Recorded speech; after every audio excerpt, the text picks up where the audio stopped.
AIBE 21 all India बार examination आपका 21 के लिए इंडियन कॉन्स्टिट्यूशन के कुछ केस लॉज लेकर आए हैं। 7 जून को आपका होगा। याद रखिएगा, आप लोग स्टैंडर्ड देख ही रहे हैं। AIB के एग्जाम का जो bar council of India decide करते जा रही है, लगातार एक अलग अलग स्टैंडर्ड परफॉर्मा जो है डिसाइड हो रहा है। बट अब यहाँ पर यह है कि आप अपनी प्रिपरेशन किस तरीके से कर रहे हैं। जिनका फर्स्ट टाइम रहेगा AIB 20 उनके लिए भी, और जो सेकेंड टाइम दे रहे हैं उनके लिए भी, जो थर्ड टाइम दे रहे हैं उनके लिए भी, जो फोर्थ टाइम दे रहे हैं उनके लिए भी। बिल्कुल यहाँ पर अगर ये फोर्थ वाला थर्ड वाला आप लोगों को बड़ी अतिशयोक्ति लग रही होगी, लेकिन अतिशयोक्ति नहीं है। वास्तव में बहुत से कैंडिडेट्स ऐसे भी होंगे जिनका चौथी बार जो ऑल इंडिया बार एग्जामिनेशन दे रहे हैं, लेकिन इनसे पूछिए कि चौथी बार दे रहे हैं और साल में एक बार कंडक्ट हो रहा है एग्ज़ाम आपका, तो ऐसी स्थिति में इनके कितने साल AIB के चक्कर में बर्बाद हो चुके हैं। लेकिन अब इस बार ऐसा नहीं है। अब बार काउंसिल ऑफ इंडिया ने ऑनरेबल सुप्रीम कोर्ट को भी सूचित कर दिया है कि अब वो अपने रूल्स के अकॉर्डिंग साल में 2 बार कंडक्ट कराएगी। तो इसीलिए जैसे ही AIB 20 के रिजल्ट वगैरह को डिक्लेयर किया, तभी आपका AIB 21 का पूरा शेड्यूल जो है बार काउंसिल ऑफ इंडिया के द्वारा डिसाइड कर दिया गया था। आज हम आपके लिए कॉन्स्टिट्यूशन के वो केसेस लेकर आए हैं जिन्हें अगर हम कहें तो कॉन्स्टिट्यूशन की एक तरीके से सॉइल आप कह सकते हो, आत्मा कह सकते हो। 100% कोई भी आपका एग्जाम हो, जुडिशरी हो, आपका APO हो या AIB 20 हो, सब में 21 हो, सब में केस लॉज आपके पूछे जाते हैं। तो ये केस लॉज AIB 21 के साथ साथ UP APO जो कि 22 मार्च को आपका डिसाइड हो चुका है, सबके लिए बहुत महत्वपूर्ण रहने वाले हैं। तो सबसे पहला केस है, देखिए केस 1 भारतीय बनाम केरल राज्य 1973 का मामला। इस केस में क्या किया गया? इस केस में बेसिक स्ट्रक्चर को इंक्लूड किया गया भारतीय संविधान का। इनके भारतीय संविधान के अंदर क्या चीज़ें हैं जो उसका मौलिक स्ट्रक्चर है जिसमें पार्लियामेंट छेड़छाड़ नहीं कर सकती, इस केस के माध्यम से ही बताया गया था। जब आपका डिस्प्यूट अराइज हुआ, शंकरी प्रसाद का मामला, सज्जन सिंह का केस, गोलकनाथ का मामला, 24वां संविधान संशोधन, कि भाई क्या जो 368 के अंदर जो अमेंडमेंट की पावर है पार्लियामेंट की, क्या वो अनलिमिटेड है? क्या 368 के अंतर्गत जो संशोधन होता है वो 13 में लॉ माना जाएगा? ये सारी चीज़ें थी। शंकरी प्रसाद सज्जन सिंह के केस में कहा गया कि नहीं माना जाएगा और पार्लियामेंट की पावर अनलिमिटेड नहीं है।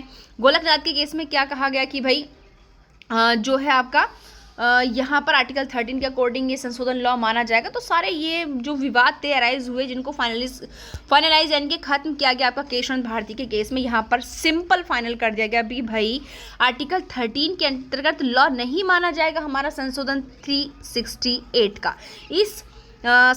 इस आर्टिकल के अंदर 2 प्रकार का संशोधन दिया गया है, आप भी याद रखिए। वैसे तो हमारे संविधान में 3 प्रकार के संशोधन की प्रक्रिया है, बट 368 में केवल 2 प्रकार के, एक विशेष बहुमत, एक तो आपकी जो स्पेशल है और दूसरा स्पेशल राज्यों का अनुसमर्थन जो है आपका, ठीक है। और यहाँ पर अगर मैं बात करूँ तो यहाँ पर जब डिस्प्यूट अराइज हुआ कि भाई क्या इस केस में कहा गया था कि जो 368 के अकॉर्डिंग जो संशोधन किया जाएगा वो 13 में पहली बात लॉ नहीं माना जाएगा, और पार्लियामेंट जो है फंडामेंटल राइट में संशोधन कर सकती है, बिल्कुल कर सकती है, लेकिन जो हमारे कॉन्स्टिट्यूशन का बेसिक स्ट्रक्चर है उसमें छेड़छाड़ नहीं कर सकती, उसमें बदलाव नहीं कर सकती, ठीक है।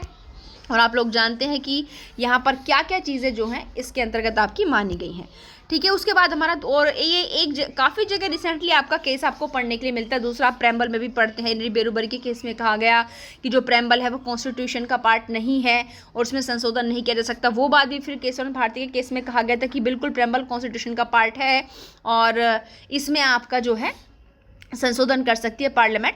और यहाँ पर हमारी प्रेम्बल में 42nd अमेंडमेंट हुआ 1976 में, जिसमें आपके 3 शब्द जोड़े गए, समाजवाद, अखंडता और पंथ निरपेक्षता। आप लोग जानते हैं ये आपका पूछा जाता है।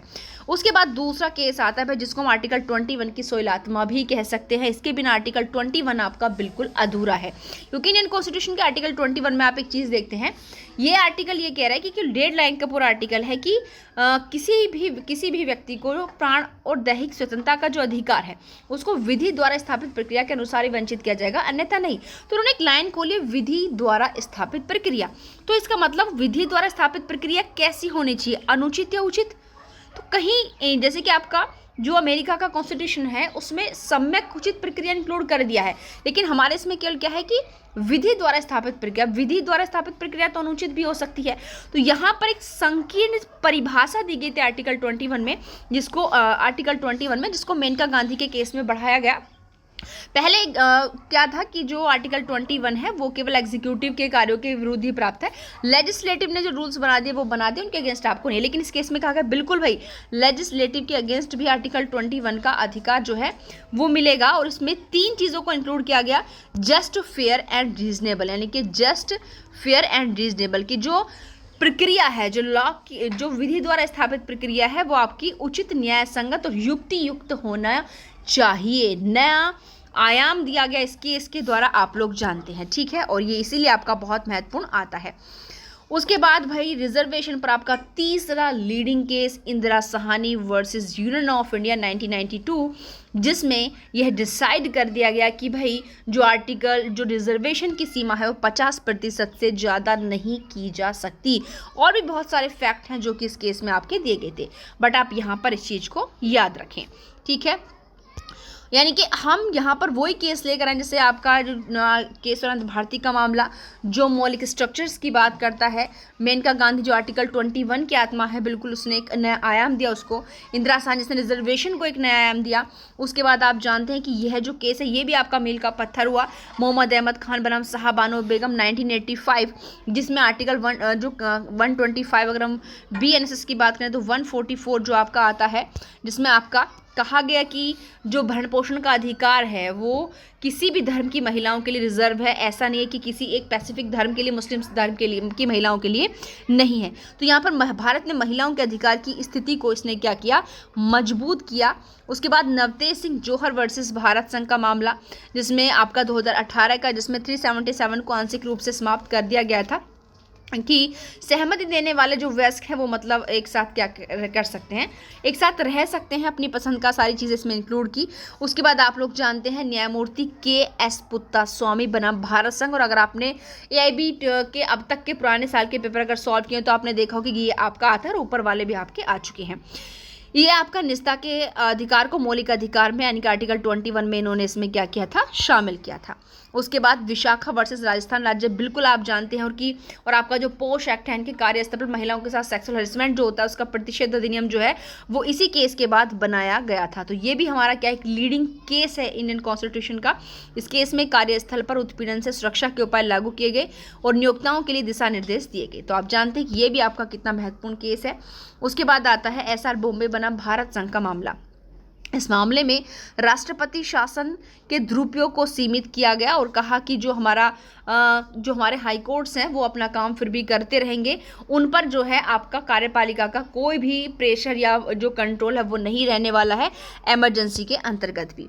ओल्गा टेलिस केस आर्टिकल 21 का आप जानते हैं आजीविका के अधिकार को फंडामेंटल राइट्स में इंक्लूड किया गया था, इसमें कि यह शहरी गरीबों की रक्षा करता है। ओल्गा टेलिस वर्सेस बॉम्बे नगर निगम। और आप याद रखें कि देखिए आर्टिकल 21 के अंतर्गत जैसे मैंने कहा कि कहने के लिए तो केवल आपका एक ही डेड लाइन का, लेकिन उसकी डेफिनेशन जो है सुप्रीम कोर्ट ने उसके अंदर प्राण और दैहिक स्वतंत्रता में कौन कौन से राइट्स इंक्लूड हो सकते हैं वो सारी चीज़ें शामिल की हैं। जैसे अगर मैं रिसेंटली की बात करूं तो आपका अभी जो है समथिंग 30 जनवरी को ऑनरेबल सुप्रीम कोर्ट के द्वारा डिसाइड किया गया जया ठाकुर और अन्य वाला मामला, जिसमें जो लड़कियां होती हैं, जो महिलाएं होती हैं, उनको मासिक धर्म स्वच्छता के अधिकार को आर्टिकल 21 के अंतर्गत जो है शामिल किया गया। और यह भी याद रखेगा आपके आने वाले अपकमिंग जो भी AIBE 21 या जुडिशियल APO एग्जाम उसमें महत्वपूर्ण होने वाला है। ये आपका श्रेया सिंघल का केस है और आप जानते हैं कि 2 बार ये आपका AIB में आ चुका है। इस मामले में सूचना प्रौद्योगिकी अधिनियम 66A को निरस्त कर दिया गया और ऑनलाइन अभिव्यक्ति की स्वतंत्रता को संरक्षित किया गया। ठीक है, अब यहाँ पर देखिएगा ये जितने भी केसेस यहाँ पर हम आपके लिए लेकर आए हैं सारे मोस्ट इंपॉर्टेंट हैं। इसके अलावा इसी तरह की सीरीज फिर से आपके लिए लेकर आएंगे जो कि और केसेस हैं। बस यहाँ पर यह है कि प्लीज़ यदि अभी तक भी आपने चैनल को सब्सक्राइब नहीं किया है या फिर आप चैनल पर नए हैं तो प्लीज़ चैनल को सब्सक्राइब कर लीजिए ताकि इस तरह की वीडियोज़ का नोटिफिकेशन आपको मिलता रहे। और उसके साथ ही आप लोग जानते हैं कि IB जो आपका UPAPO है 22 मार्च पर उसकी डेट डिसाइड हो चुकी है। तो अगर किसी ने भी अभी तक जो है बैच ज्वाइन नहीं किया है तो आप बैच ज्वाइन कर लीजिएगा क्योंकि बहुत मिनिमम फीस के साथ है। प्ले स्टोर पर जाइए, वहाँ से आप ऐप डाउनलोड कीजिए स्टडी ब्लॉग विद शिवेंद्र, वहाँ से सारी क्लासेस आप देख सकते हैं कि आप सब्जेक्ट वाइज लेना चाहते हैं या फिर आप जो है एक साथ परचेस करना चाहते हैं। जैसे भी आपकी इच्छा हो उस तरीके से आप ले सकते हैं और अपनी तैयारी को एक नई दिशा दे सकते हैं ताकि इस बार इन 182 वैकेंसीज में आपका सिलेक्शन पक्का हो। Thank you.